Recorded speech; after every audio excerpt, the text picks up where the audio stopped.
Você acompanha a partir de agora mais um Questão de Opinião, podcast de política aqui do Opinião CE. Sou o Rodrigo Rodrigues, sou editor multimídia aqui da casa e o hosting também da nossa conversa, a edição especial hoje do Questão de Opinião. Aqui ao nosso lado, né, Roberto Moreira, presidente aqui do Grupo Opinião CE, colunista de política do Opinião, e o Delano Rios, que é o nosso editor aqui da casa, editor geral aqui da casa. Sejam muito bem-vindos.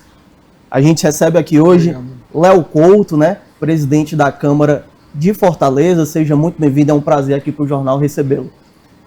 Obrigado, eu que agradeço aqui uma oportunidade da gente falar um pouco sobre política, né, para a população de Fortaleza e agradecer o espaço e o convite. Agradecer ao Roberto e a todos.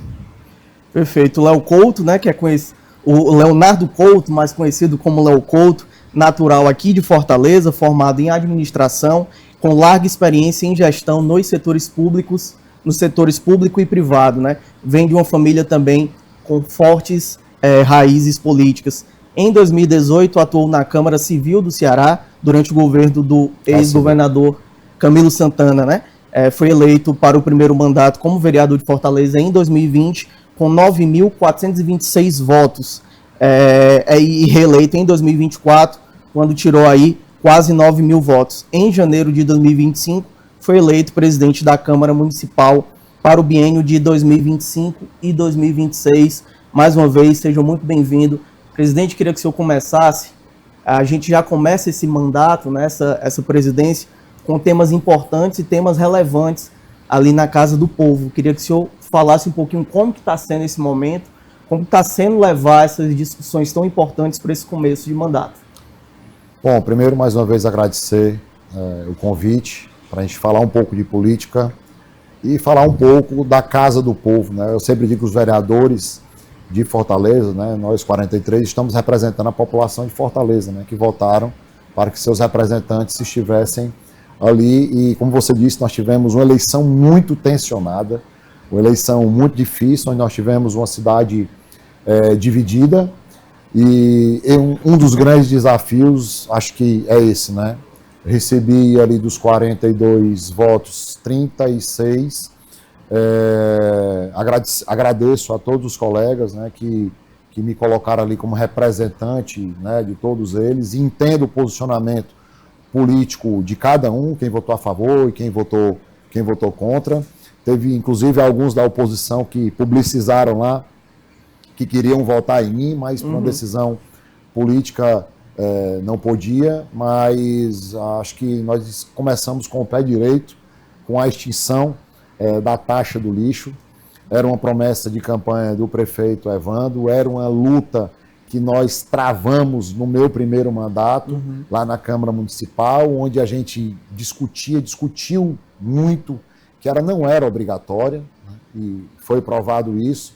E nos primeiros dias a população recebeu esse presente aí do prefeito Evandro, nada mais do que a obrigação, tanto dele como de nós vereadores, acabar com essa taxa do lixo.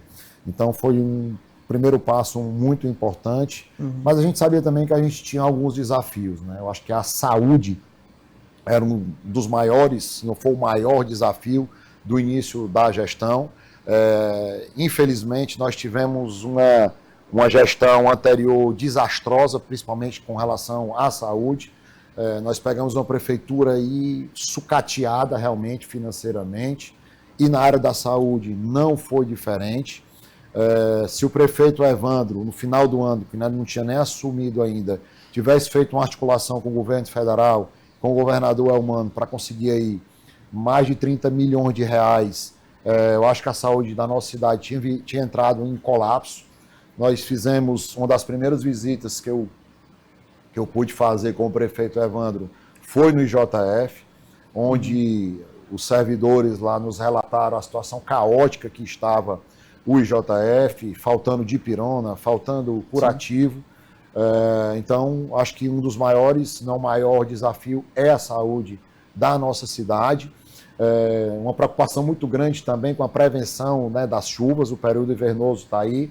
Um dado importante, Rodrigo, no ano de 2024 inteiro, na gestão anterior, para a população saber, foram limpos 19 canais, no ano de 24 inteiro. E Nós estamos pouco mais de 60 dias do ano de 2025, na gestão do prefeito Evandro. Já foram limpos quase 120 canais dos 153. Então, para você ver aí a diferença de uma gestão para outra, né? Então, nós tivemos o reajuste dos professores também, acho que foi um ganho importante, né? Discutimos com o sindicato, né? Dialogamos com o sindicato, acho que a gente está ali para fazer essa interseção do poder legislativo com o poder executivo, então aprovamos esse reajuste, que foi também importante, né, para o servidor da educação, que faz um trabalho tão importante no Brasil inteiro, né, e o Ceará é referência de educação. Nós, Roberto, colocamos uma procuradora vereadora na Procuradoria da Mulher, a professora Adriana hoje faz esse papel, né, já na nossa gestão. Importante a Procuradoria da Mulher da Câmara Municipal, mais um setor para a mulher ter o seu direito protegido, ter um local ali de amparo das mulheres. Nós, hoje, temos a Câmara Municipal, a primeira pessoa com síndrome de Down que foi contratada pela Câmara Municipal, presta um serviço excepcional hoje ali no plenário, ajuda a presidência, né? Vamos ampliar a escola do parlamento, vamos fazer a Câmara nos bairros com um novo formato, agora levando a Câmara com a sessão ordinária para os bairros da nossa cidade, enfim, né? São algumas ações que a gente vem trabalhando em 3 pilares, que é a humanização e a inclusão, a capacitação na área de inovação, inteligência artificial e programadores e a sustentabilidade. Perfeito. Ô, presidente, eu queria fazer uma pergunta que eu acho inerente aos vereadores. O senhor fez aí um diagnóstico, né, da situação da prefeitura, que o prefeito Sarto deixou a prefeitura falida, quebrada, né, e o público, a população toda já tem conhecimento disso. Mas a prefeitura tem uma relação política com a Câmara que remete a uma situação que eu entendo ser de falta de compreensão por parte de alguns vereadores. Eu vi recentemente um discurso desse vereador aí do seu bairro lá, do Antônio Bezerra, o Adail Júnior, que claramente tenta fazer extorsão. O senhor não acha que já é época, tempo, de vereador ter juízo? O vereador contribuir com a cidade. O senhor fala aí, por exemplo, o prefeito limpou 120 canais de 140. Por que não o vereador não discutir? Estamos falando do preço dos alimentos atualmente, né, a pauta. Por que o vereador não discute, por exemplo, o funcionamento dos mercados públicos? Como é que seria melhor para a população? Porque o supermercado cobra o ar-condicionado, cobra as gôndolas, cobra a faxina, a limpeza, o lucro, bota lá. Então, um molho de coentro com cebolinha, que custa R$1 no mercado público, no São Sebastião e qualquer um, custa R$6 no supermercado.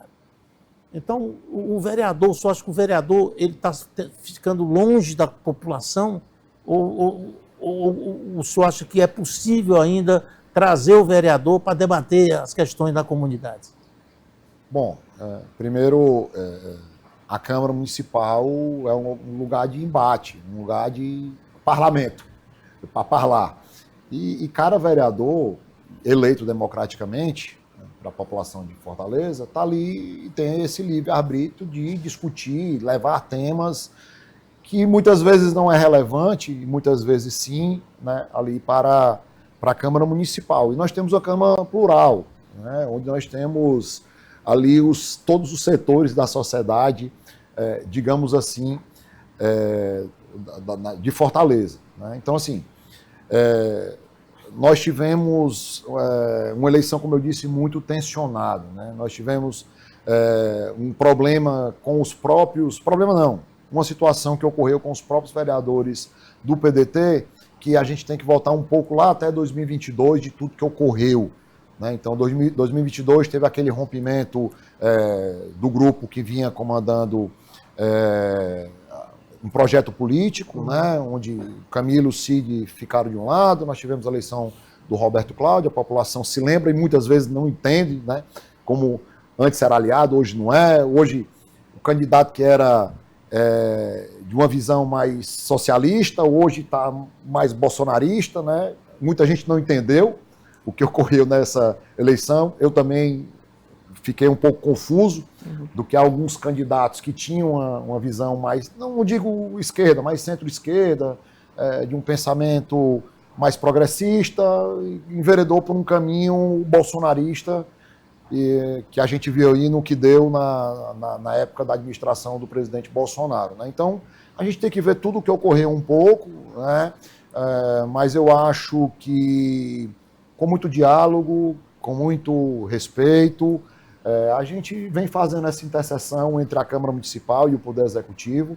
O prefeito Evandro, e o Roberto aí pode falar com muita propriedade, uma das maiores virtudes do prefeito Evandro é o diálogo, né? Ele vem conversando aí com os vereadores, vem mantendo o diálogo com todas essas matérias um pouco mais polêmicas. Então, assim, eu vejo com muita tranquilidade, com muito respeito, e todas as críticas que venham com respeito, que venham contribuir para a gestão do prefeito e da própria Câmara, né? Que eu acho que nós estamos aqui também para ampliar os serviços já existentes.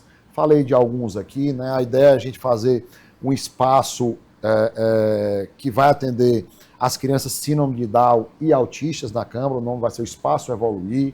A gente quer também fazer essa capacitação também na Câmara Municipal, nessa área de tecnologia. Então, a gente quer também ampliar os serviços da casa, né? E a gente respeita muito as opiniões e, como eu disse, que venha com respeito para a gente levar e contribuir para a vida, para melhorar a vida do fortalezense. O presidente, queria que você comentasse, pegando, o Roberto falou dessa questão ainda dessa transição da gestão passada para essa gestão passada. Eu acho que ela foi uma gestão muito até atípica, né? Porque realmente ele começa com o Sarto eleito com a base política, você tem um rompimento ali de um grupo ali no meio da gestão e tudo, e aí tem essa gestão realmente que muitas vezes desagradou até gente que era ligada a ele.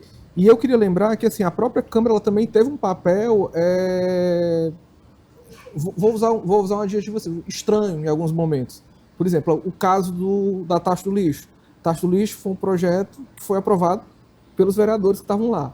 E no final da gestão, quando o Sarto já estava derrotado, passou um monte de coisa estranha lá, que inclusive a Câmara tem agora revogado. Pensando do ponto de vista do senhor, que estava lá como não na presidência, né? Estava na posição como parlamentar e agora está nessa posição de presidência. O que é que você traz de lição dessa atuação da Câmara naquele momento ali do passado e nesse, para de repente a população também não ser lesada nesse tipo de coisa, aqueles...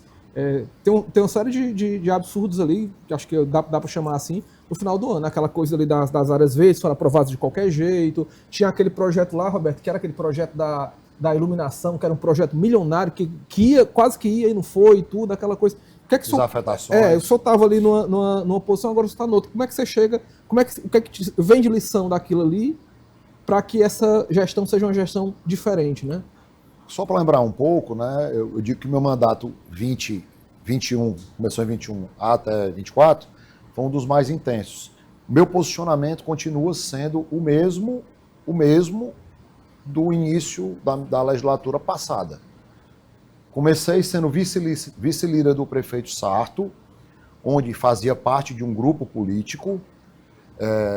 Falei várias vezes na Câmara que fui recebido apenas 2 vezes pelo prefeito Sarto, sendo vice-líder, né? Quem estava ali apreciando e discutindo junto com o líder Gardel, né?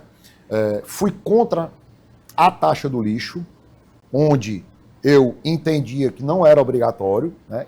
Mas entendo que foi passado para a base naquele momento, né? E aí você está dizendo que eu participei, mesmo votando contra a taxa do lixo, mas participei e entendo que alguns vereadores foram induzidos também ao erro, porque colocava-se que a lei do saneamento, a lei federal, obrigava as prefeituras a criarem uma taxa do lixo. Então, entendo que alguns vereadores foram induzidos ao erro. Porém, eu me posicionei contrário por entender, por estudar a fundo que aquilo ali não era obrigatório. Então, foi um dos meus rompimentos com o prefeito Sarto, né? Além, obviamente, do meu posicionamento na época do rompimento. Eu fui o único vereador, juntamente com o vereador Eudes, naquele momento, a ficar do lado do grupo político do ministro Camilo Santana. Então, foi outro ponto que eu tive que me posicionar. Fui, inclusive, contra o meu partido naquele momento. O PSB, naquele momento, votou, né, que tinha o presidente Dendes, deputado federal, ex-deputado agora, apoiando a candidatura do prefeito Roberto Cláudio, né, o candidato a governo, e eu me posicionei também contra o meu partido. Então, nós tivemos várias situações que ocorreram, que eu tive que tomar posicionamento, digo até assim, bastante corajosos, para ir naquele momento contra o favorito. Muita gente não lembra, mas naquele momento o favorito era o prefeito Roberto Cláudio, ex-prefeito Roberto Cláudio, para ganhar o governo, né? Até porque a gente ficou um pouco ali sem saber qual era o posicionamento do senador Cid. Mas, enfim, voltando à questão da sua pergunta. Então, assim, eu tomei posicionamentos. E qual é a lição que você falou que eu levo disso? Política se faz com diálogo. Política se faz com conversas. Políticas se fazem escutando a população. Então, a partir do momento que você assume um compromisso para ir para um cargo executivo, onde você não tem como qualidade ou não tem como uma de suas... o gostar da população, o gostar de conversar, o gostar de ter esse diálogo com o poder legislativo, aí você começa a perder os seus próprios aliados. Então, quantas vezes subiram aliados do prefeito Sarto naquele momento para reclamar de secretários, que era o reflexo da administração? Se o seu líder maior não estava tendo diálogo, se o seu líder maior não estava tendo comando, os secretários estavam fazendo a mesma coisa, né? Então, eu acho que isso aí foi um dos pontos importantes, né? Essa falta de diálogo, essa falta de comando que a gestão anterior teve com seus secretários, com seus vereadores que estavam representando a população de Fortaleza, com as lideranças, eu acho que isso aí deve ficar de lição para os próximos gestores, né, da nossa cidade. Presidente, o senhor faz uma análise que eu acho fundamental, não só para a gente entender o que aconteceu, mas para a gente projetar também o que pode acontecer. O Roberto Cláudio, o ex-prefeito Roberto Cláudio, ele assume uma posição que ninguém imaginaria ali há um ano antes das eleições que ele pudesse assumir. Ninguém imaginou, acredito eu, que ele apoiaria o André Fernandes para prefeito de Fortaleza. E ele tem essa virada de chave. Muitos analistas acreditam que por manter uma viabilidade política, projetando as próximas eleições, e eu concordo também, ele tem que achar esse espaço onde ele se encaixa. A preço de hoje, né? Vez por outra é colocado também de uma possível falta de diálogo, às vezes, entre lideranças do PSB e o governo Elmano. A gente teve uma celeuma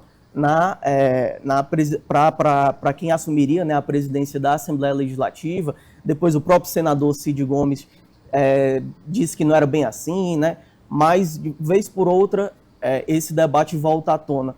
O senhor acredita que pode acontecer algo semelhante ao que aconteceu com o PDT, ou, de fato, essa aliança, né, essa base governista, essa base do governador Elmano com o Camilo Santana, com o senador Cid Gomes, tende a se manter pensando em 2026 também? Você falou do meu avô e do meu pai, né, e apesar de pouco tempo mandatário, né, no cargo de vereador, estou no meu 5º ano, digamos assim, no 2º mandato, né, mas eu nasci respirando política. Eu nasci em 81, 82, meu avô já era deputado, meu pai ganhou para vereador em 82, então assim, eu participei assiduamente, mas em São Gonçalo, da campanha de 2014. Foi uma campanha muito difícil para o governador Camilo naquele momento, e desde 2015 eu escuto de supostas brigas entre o senador Cid e o senador Camilo, onde eu, sinceramente, em nenhum momento, eu participo assiduamente do grupo, não vi em nenhum momento uma briga ou uma confusão, principalmente entre os nossos maiores líderes, que é o ministro Camilo e o senador Cid Gomes, né? Você tocou num ponto importante do PSB e a gente tem que respeitar o posicionamento político de cada um, né? Então, o senador Cid acha que o poder tem que ser descentralizado, que o PSB, meu partido, né, que é o partido dele, tem que ter mais espaço, né? Isso é completamente normal da política. Eu não vejo nenhum problema nisso, né? Eu acho que os dois se respeitam bastante. Recentemente saí para jantar com o senador Cid, né? Conversamos bastante. Essa situação que ocorreu aí, que você está falando da presidência da Assembleia, acredito completamente normal, né? Hoje o PSB, que é um dos maiores partidos, né? O maior partido, tem a maior quantidade de prefeitos hoje do Ceará, tem a presidência da Assembleia, com o deputado Romeu Aldigueri, tem a presidência da Câmara, e eu vejo isso aí com muita naturalidade, a gente querer ampliar os espaços. Agora, obviamente que as pessoas gostam de incentivar, de colocar que existe uma briga, mas eu não vejo nenhum tipo de possibilidade de briga ou de um rompimento entre o senador Cid e o ministro Camilo. Pelo contrário, eles se respeitam bastante. O senhor só dá uma continuidade aí ao Rodrigo. Você acha que o Roberto Cláudio está sendo... apimentada, vai. O Roberto Cláudio está sendo oportunista, aproveitador, virando para a direita de uma vez, achando que o Bolsonaro vai puxar a eleição do ano que vem e ele pode ser candidato a governador pela direita e ter realmente um embate em condições iguais ao governador Eumano que pretende a reeleição? Ou o senhor acha que esse jogo político será empurrado só para o ano que vem e essa discussão está só no que o senhor fala de fuxico?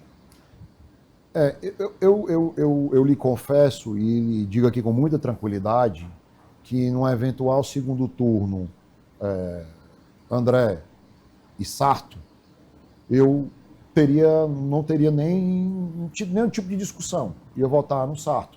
Não ia trabalhar para o Sarto, mas eu ia votar no Sarto. Em hipótese alguma, eu votaria no André. Hipótese alguma, né? E lhe confesso que achava que tentei, inclusive, conversar com ele. É um cara que eu tenho uma extrema admiração, né? que eu gosto, né? Roberto Cláudio. Tentei, inclusive, abrir algum diálogo através de alguns colegas e tal, deputado.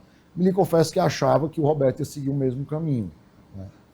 Porém, entendo, respeito o posicionamento de cada um. Talvez ele tenha esse pensamento, né?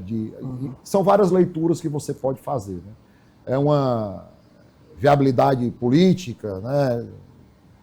Enfim, então tem várias leituras que você pode ser feita dessa decisão dele, né? Eu realmente me admirei, acharia que o prefeito Roberto Cláudio ia apoiar o Evandro. Porém, assim, ano que vem nós temos uma eleição, né? Tem um pouco mais aí de quase 2 anos aí pela frente. É uma eleição diferente, né? É uma eleição estadual. Que muita coisa pode acontecer, né? Não sei se o prefeito Roberto Cláudio vai querer ser candidato a governador de novo. Não sei se ele vai querer ser o candidato ao Senado. Já estão dizendo aí que é o pai do André. Já estão dizendo aí que o André está formando a chapa para fazer 5, 6 deputados federais. Enfim, eu acho que vou pegar a palavra do Roberto aí. Fuxico até lá vai ter demais. e é muito difícil a gente fazer uma previsão que a gente gosta de estar comentando aqui. Então, Bruno, deixa eu fazer uma pergunta que eu quero trazer a conversa para a cidade. Eu acho importante isso. O Roberto Cláudio prometeu feiras livres modernas. Acabar com aqueles balcão velho de madeira podre que os caras vendem legumes, verduras, frutas, carnes.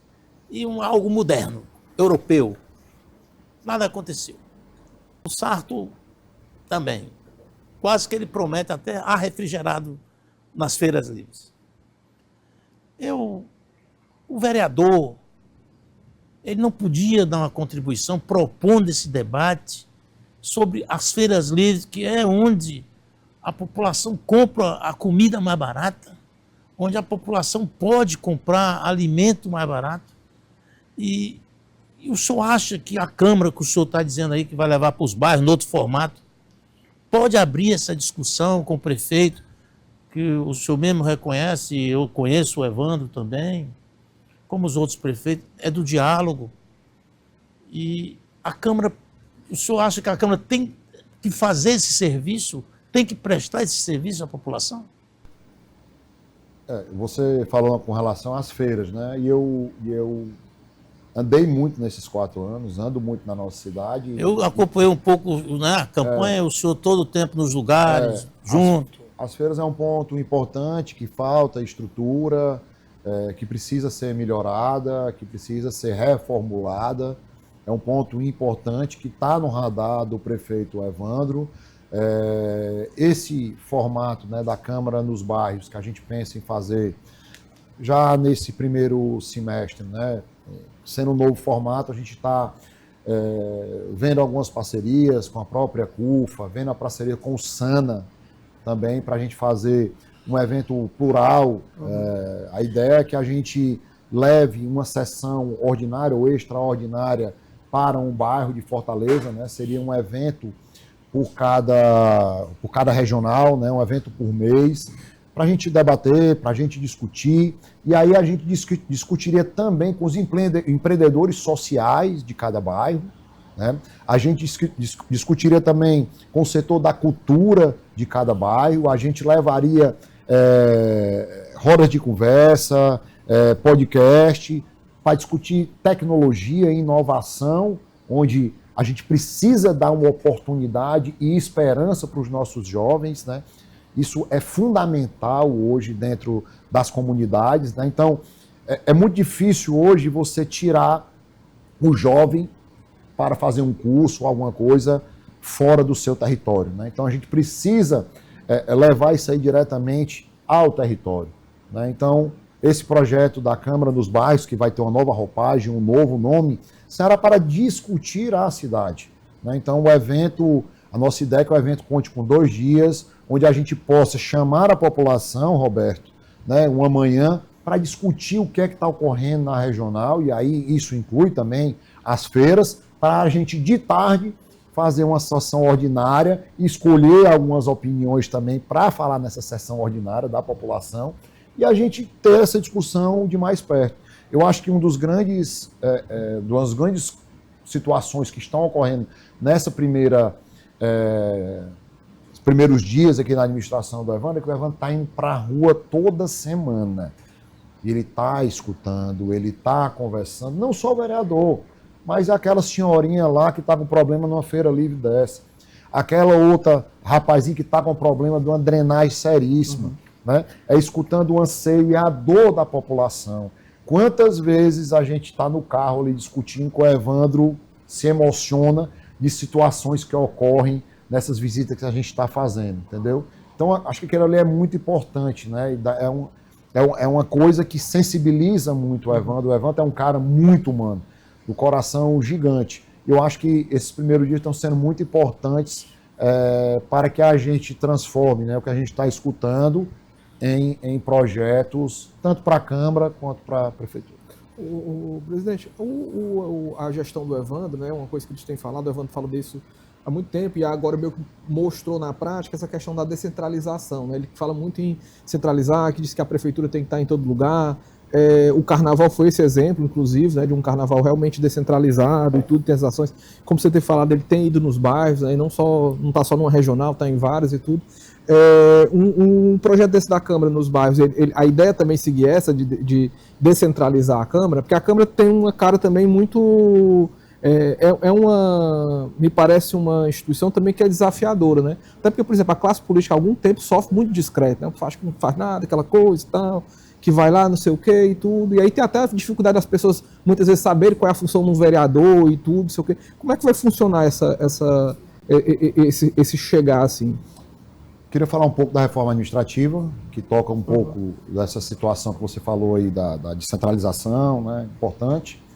E eu acho que por isso que nós estamos trabalhando fortemente para a gente levar a Câmara para um local, pode ser o centro, eu acho que essa pegada que o Evandro está querendo da revitalização do centro é muito importante. O centro da nossa cidade gera milhares de empregos.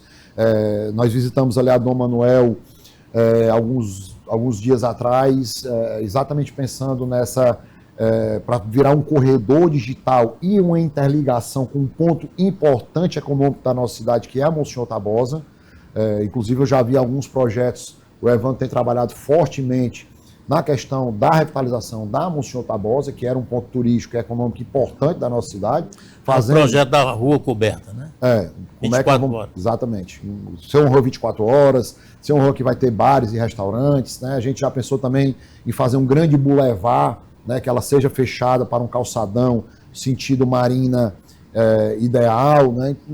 Estamos trabalhando alguns formatos e com essa pegada da Dom Manuel, né? Então, assim, a gente precisa, né, é uma necessidade não só física e estrutural da Câmara, mas também que a gente consiga levar a Câmara para um local que seja mais acessível à população da nossa cidade. Até porque a gente tem uma ideia de fazer ampliação dessa capacitação e desses serviços, né? E a reforma administrativa vem muito nessa pegada também, né? Um ponto que você falou, importante, como o novo papel das regionais, né? As regionais agora terão autonomia.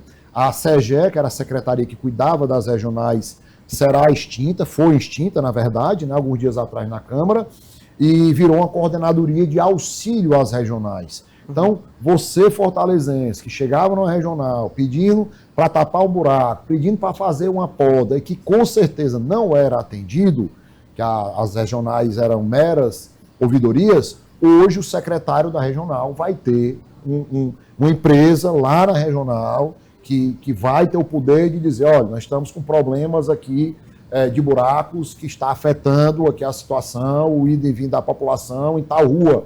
Preciso resolver esse problema, preciso resolver um problema de poda. Nós temos um problema de iluminação pública aqui que a gente precisa resolver. Antes era uma grande burocracia e o prefeito Evandro está colocando que essas regionais têm autonomia. Foram criadas algumas secretarias fundamentais, a Secretaria da Mulher, importante, né, para garantir cada vez mais o direito da mulher, que a mulher seja cada vez mais vista, a proteção animal também, que era uma coordenadoria, hoje também virou uma secretaria, a Secretaria de Relações Comunitárias, fundamental, que já veio de um grande sucesso do governo Camilo Santana, com o secretário André Barbosa, passou pelo governo Elmano, e agora o secretário, esse mesmo secretário que iniciou, também está vindo reforçar o time do Evandro, o secretário André Barbosa. Nós criamos uma secretaria muito importante que foi a de Relações Internacionais, né? Fortaleza ocupa um local importantíssimo ali, é o mais perto da Europa, então a gente precisa fomentar a economia e trazer negócios para a nossa cidade. Então, a Secretaria de Relações Internacionais vai ser fundamental, né, nessa pegada aí, de gerar economia, de fomentar emprego na nossa cidade. Então, a reforma administrativa veio com uma grande reorganização, né, do que pensam os secretários, do que pensam os executivos do prefeito Evandro, e um ponto muito importante, sem nenhum tipo de oneração, sem nenhum tipo de oneração financeira, né, nós conseguimos fazer toda essa reorganização sem ter nenhum tipo de ônus para a prefeitura.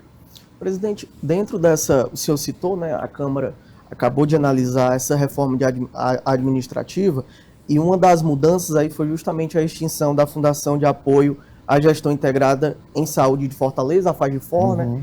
E aí criou-se também uma expectativa por parte desses profissionais, como, sim, agora, a partir de agora, como é que vai funcionar.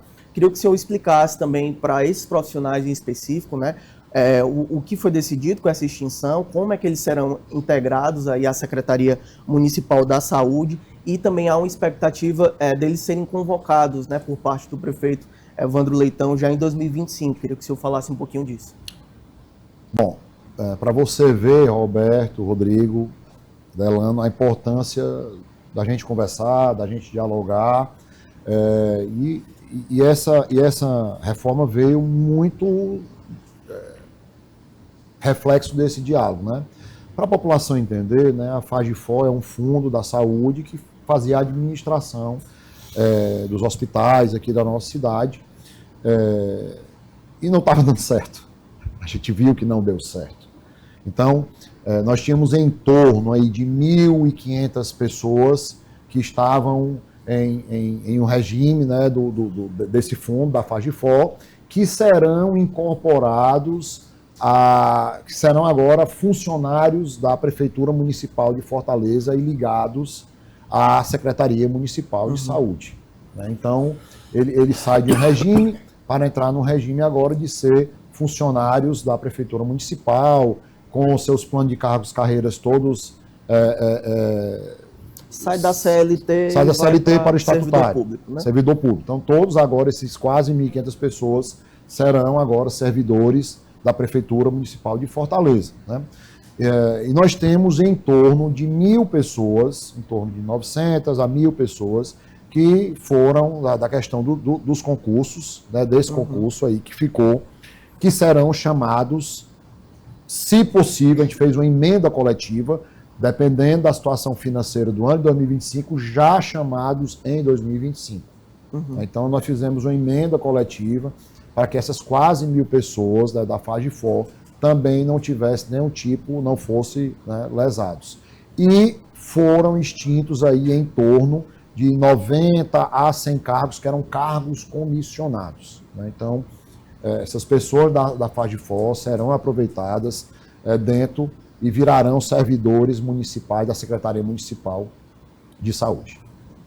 Eu queria só,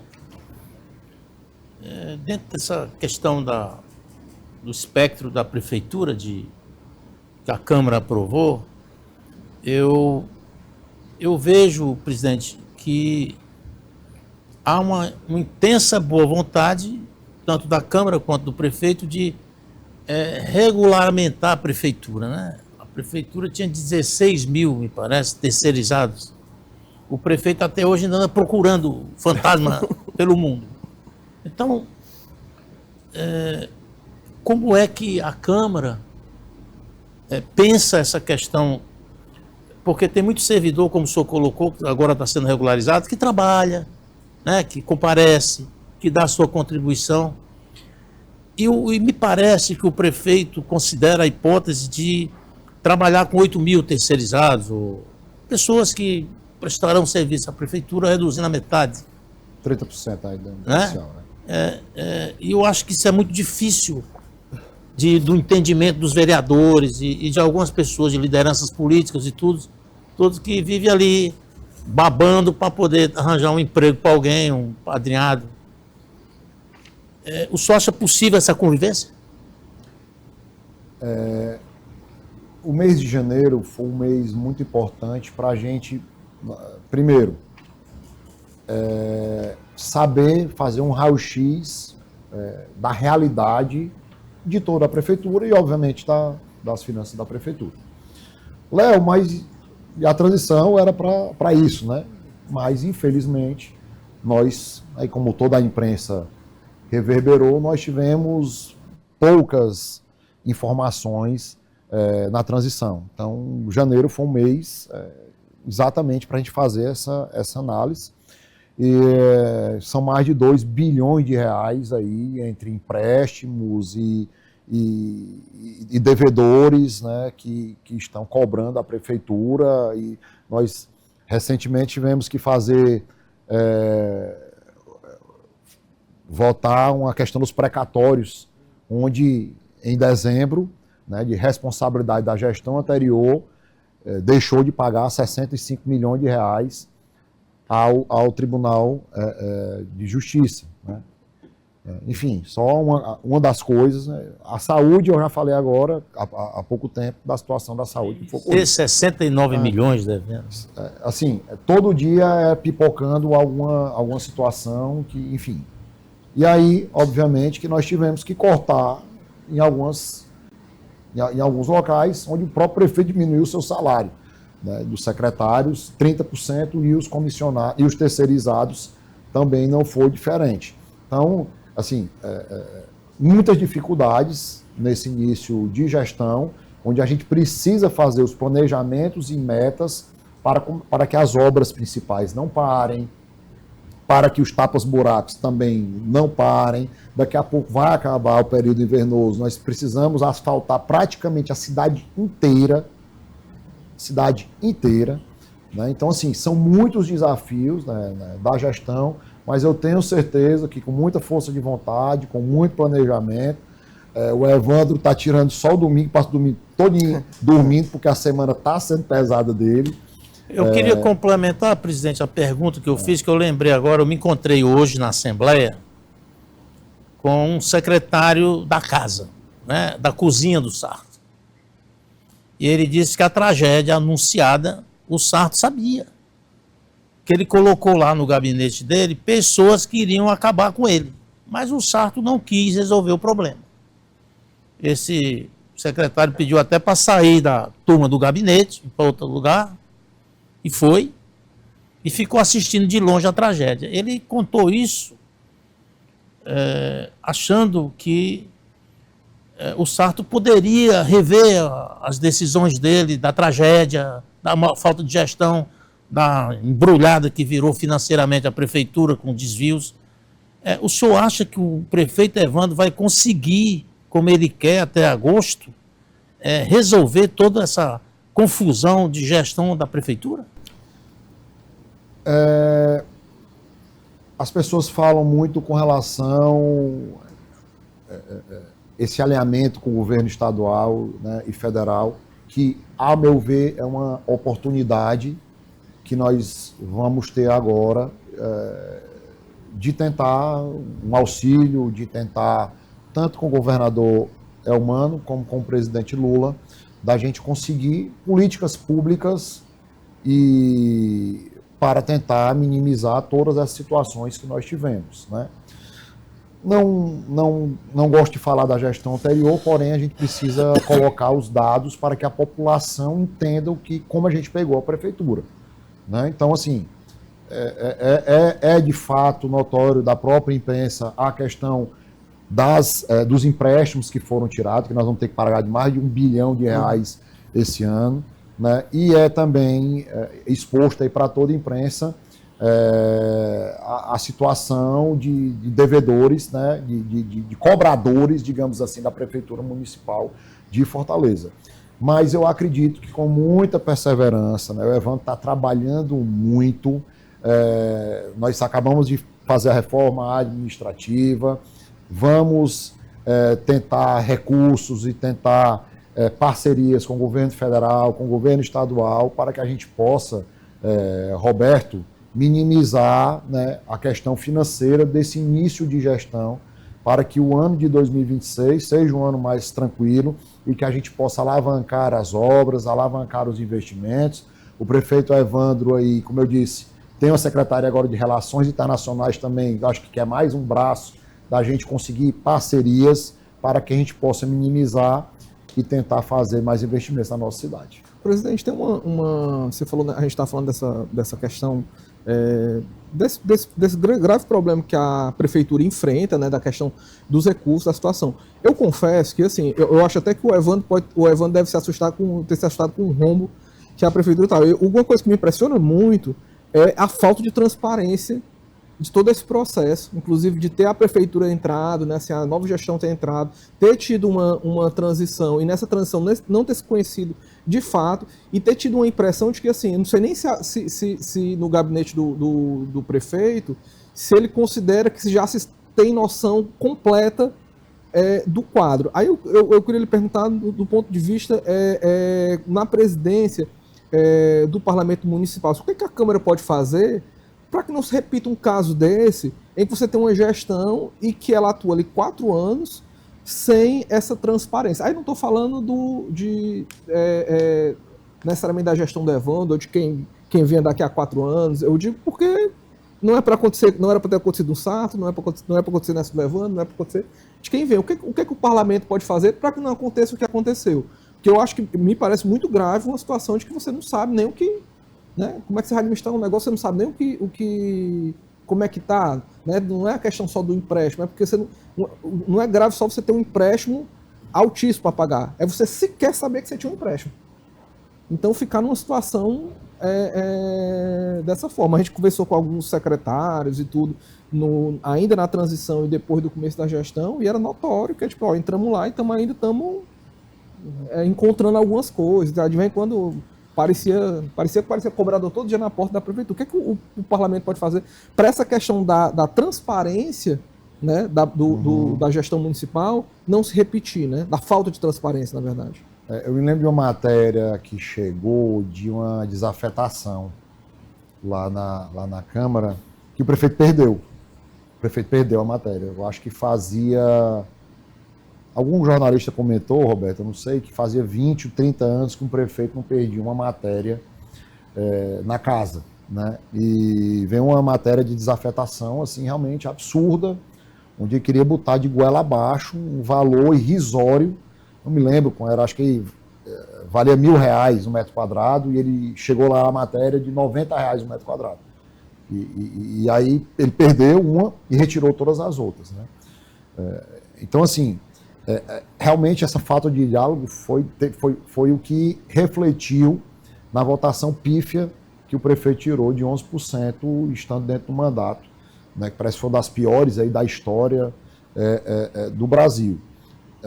Mas, assim, a questão dos empréstimos que você falou, né, chegou os empréstimos na casa que a gente não sabia para que era o empréstimo. E eu sempre falava, eu não sou contra os empréstimos, né? Eu não sou contra os empréstimos, mas de que maneira esse empréstimo será colocado, será usado na administração pública, né? Então, assim, o prefeito naquele momento, né, o prefeito Sarto da gestão anterior, tinha um poder ali com alguns vereadores, e as matérias foram sendo passadas, né? Desculpa. A gente está tentando trabalhar, e é um poder independente, a maior transparência possível, né? Nós estamos colocando agora que as comissões, as sessões das comissões da casa, sejam também televisionadas, que antes também não eram, né? Para a população entender, saber cada vez mais o que está acontecendo, não só na sala das comissões, mas também nas sessões da Câmara Municipal. Mas, assim, eu acho que volta aquela conversa que a gente teve sempre aqui, né? Essa falta de diálogo, essa falta de transparência, né, da prefeitura, foi muito latente e refletiu. Eu acho que hoje a gente está num momento, né, de rede social. A gente estava conversando aqui antes nos bastidores, falando um pouco qual era a diferença da época do meu avô e do meu pai, né? A última eleição do meu pai foi 2000 até 2004. A gente encerrou o mandato de vereador em 2004. E a gente, para falar para 200 pessoas, tinha que ter 3, 4, 5 reuniões na noite, na época da campanha. Hoje, com as redes sociais, você tem aí uma amplificação dos seus pensamentos, uma amplificação dos seus projetos. Aí você pode falar até para 100 mil pessoas aí de visualizações, né? Obviamente que mudou um pouco a comunicação. A gente estava conversando com o Roberto aqui, mudou bastante a comunicação hoje, né? Eu posso lhe fazer uma pergunta dentro disso? O seu pai, seu avô, a casa deles não tinha porta nem janela, né? Eu me lembro bem disso. Como era a casa do Andrade, lá, o vereador de Montese, né? Nacílio Andrade. Nacílio. O Martins, lá da Messejana, do Budubim. Martinzão, A gente, né? Martinzão, que ficava embaixo de um pé de mangueiro comendo meio inteiro. Esse vereador não existe mais? Ou nós temos um vereador tecnológico que só vai ao bairro buscar o voto? Nem vai ao bairro. Nem vai mais. Vai só no vereador tecnológico aí. A Câmara é plural demais. Ele tem um vereador lá. Tem o vereador youtuber, né? Eu não quero citar os nomes aqui, claro. Mas nós temos vereadores lá, vereadoras, né? Vereador e vereadoras que são youtuber. Nós temos o vereador do bairro, que está lá, vários mandatos de bairro, né? De bairro. Nós temos o vereador que tem padrinho político. Nós temos vereador que tem... Eu não me considero... Obviamente que eu venho de uma linhagem aí do meu avô e do meu pai, mas eu peguei um grande vácuo aí de quase 20 anos. Se você for pegar a última eleição do meu pai foi em 2000, 2004. 2004 meu pai foi candidato a prefeito de São Gonçalo do Amarante, a gente perdeu a eleição em São Gonçalo, ele elegeu o irmão, que foi o Helder Couto. O Helder foi até 2008 e de lá para cá, de 2008, ninguém teve mais, ninguém da família. E eu vim 12 anos depois, tentar o mandato e conseguir o mandato. Né? Então, mas você tem vereador lá que veio do pai e depois veio dele também. Né? Então, assim, a Câmara é muito plural. Né? Então, quando você tem o de YouTube e o de bairro também. Né?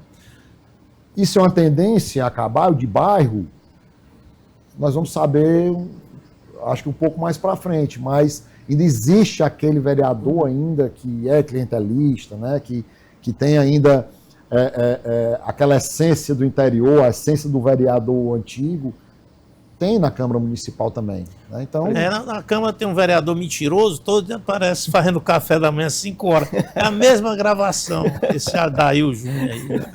Presidente, horroroso. A gente vive um momento nacional conturbado, né, politicamente, os ânimos ainda acirrados. Em 2024, nós tivemos episódios de agressão na Câmara Municipal, discursos muito inflamados, né, inflados ainda. Não me parece algo que vá deixar o ritmo, não me parece que vai diminuir para o ano que vem. Como presidente, né, qual vai ser a postura do Léo Couto frente a isso? Como diminuir, como apaziguar esses ânimos para a gente ter um mínimo de respeito e não ter imagens como aquelas que a gente teve em 2024? Esse é um ponto, e aí na sequência a gente já está caminhando para o final também. Uma das coisas que sempre nos perguntam, que sempre nos pedem para perguntar, é em relação ao inspetor Alberto. Como é que vai ficar esse processo dele? Bom, ainda bem que não fui eu. É doido para inspetor Alberto, Roberto. Eu sou doido que tirem o mandato dele. Mas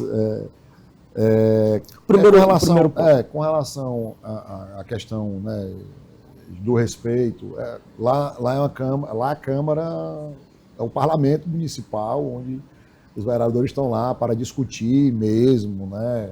Obviamente, às vezes os ânimos vão além, e aí às vezes eu tenho que intervir, né, algumas vezes na sessão.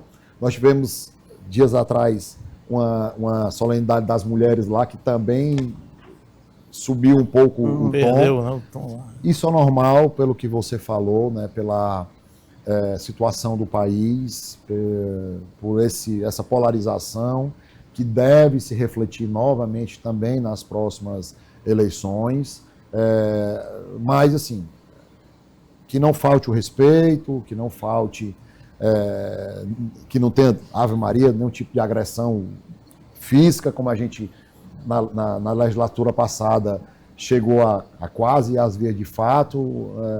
Enfim, acho que nós estamos lá para a gente colocar panos quentes, acalmar.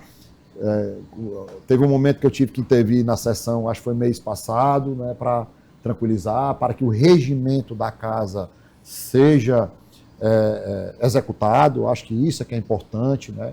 Críticas não tem problema, discussão não tem problema, desde que respeite o regimento e venha com respeito. Presidente, eu vou fazer a última pergunta. Conhece o do inspetor, não? Não. O inspetor é outras questões. A minha pergunta final aqui para o senhor, na minha participação, ela é vital até para eu escrever. O senhor acha que vai ser fundamental para a reeleição do Elmano o mandato inicial do prefeito Evandro Leitão? Acredito que nós estamos em 2 anos, pouco mais de 2 anos de mandato do governador Elmano.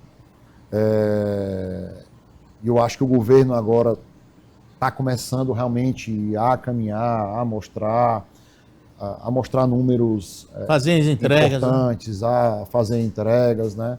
Nós temos aí um secretário da Casa Civil que conhece aquilo ali mais do que ninguém, que é competente, que está trabalhando muito, né? O secretário Chagas tem feito um papel importantíssimo nessa nova fase, né, do governo. Obviamente, mas a gente faz parte de um grupo político e, obviamente, que o prefeito Evandro vai ter um papel fundamental nessa articulação das eleições de 2026. Né? O Evandro, como eu disse, começou com o pé direito, né, vem mostrando de que modo ele quer administrar, que é na rua, é conversando com a população, é conversando com os vereadores, trazendo medidas nesses momentos difíceis pela situação financeira que a cidade vem enfrentando, mas, porém, não deixa de enfrentar o problema, né? E se não tivesse esse diálogo com os próprios vereadores que você falou com relação a esses cortes, poderia causar uma situação difícil entre o parlamento municipal, né? Obviamente que eu também, como aliado do prefeito, e estando vendo o que está acontecendo, né?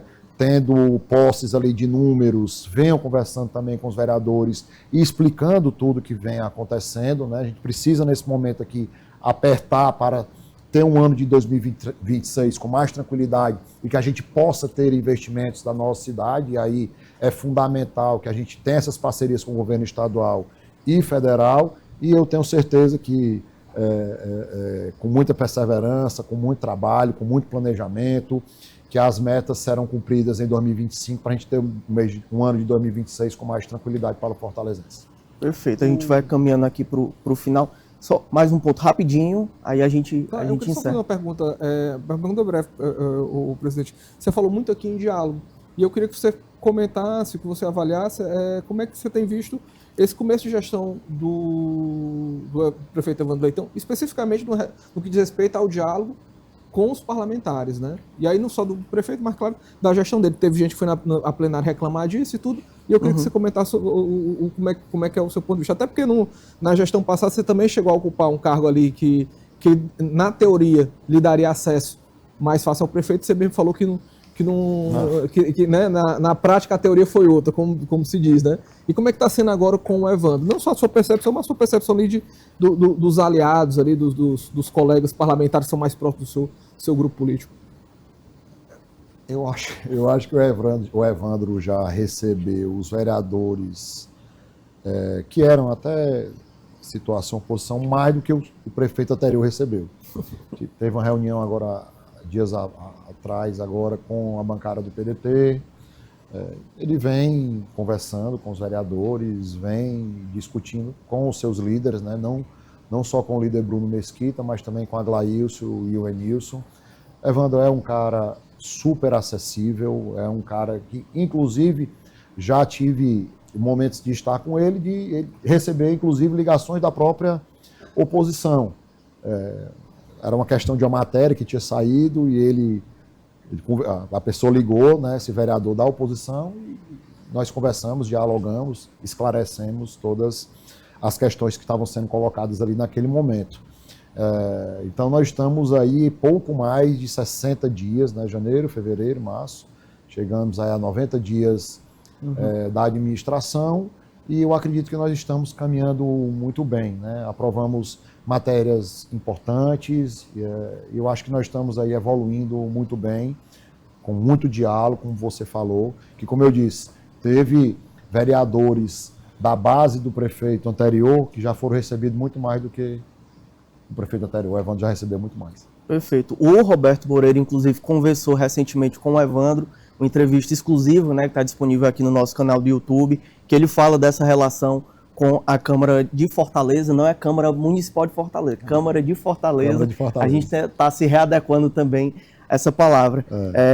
Vamos simplificar, né? Vamos simplificar. Quero agradecer a participação, mas antes eu queria que o senhor respondesse rapidinho a questão lá do inspetor Alberto, que acabou não concluindo. Nós tivemos 2 comissões temporárias que foram instaladas, escolhidas os seus membros. A responsabilidade do presidente é indicar os membros das comissões, né? Nós tivemos há poucos dias a indicação dessas comissões do plano diretor e também do Conselho de Ética. A comissão do plano diretor se reuniu há dias atrás, escolheu o seu presidente e o seu vice, né? E aí já é de atribuição dos vereadores que participam das comissões. Nos próximos dias, acredito que também os vereadores que foram indicados pela presidência estarão escolhendo o seu presidente e o seu vice, e aí o trâmite normal irá ocorrer. Nós temos aí uma representação, né, da bancada do PSOL e parte do PT com relação ao vídeo do Inspetor Alberto, já que você falou, né, a questão do Inspetor Alberto, sobre a questão de facções, que foi colocada no plenário, e tem uma da gestão anterior, né, que foi da questão do que você tocou do animal lá, do porco, né, que teve aquela situação. Então, essas duas comissões que são temporárias, a plano diretor, né, que é temporária, e do Conselho de Ética, devem estar escolhendo os seus presidentes, seus representantes, os relatores. A matéria vai tramitar normalmente, e vai ter a relatoria de um dos vereadores e vai ser aprovada ou desaprovada, né? Seguir seu rito. Perfeito.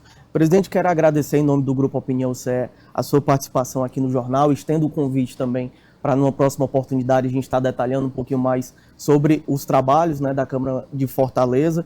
Mais uma vez, obrigado pela participação. Agradecer aí o convite de vocês, do Roberto, grande colega, Rodrigo, Delano, e ao povo de Fortaleza por ter dado aqui a oportunidade da gente conversar um pouco, explicar como é que funciona a Câmara de Fortaleza, que nós estamos lá trabalhando por vocês, para que o fortalezense tenha uma vida melhor, né? Isso é desejo não só meu, mas também do prefeito Evandro Leitão. Perfeito. Agradecer também meus companheiros, Roberto Moreira, Delano, Rios, né? Obrigado pela parceria, a gente segue juntos aqui no jornal. Prazer, te agradecer também, né, pela audiência aqui durante toda essa entrevista, aproveitar, te convidar para nos seguir nas redes sociais, no Instagram, no Facebook, no TikTok, no X, né, no antigo Twitter também. Se você ainda não é inscrito aqui no canal do YouTube, bate se inscrever, você não paga nada para isso. Aproveita, comenta, compartilha e marca o sininho para receber todas as novidades do Opinião CE. É isso, o Questão de Opinião de hoje fica por aqui, mas a gente volta na próxima semana com mais uma entrevista exclusiva.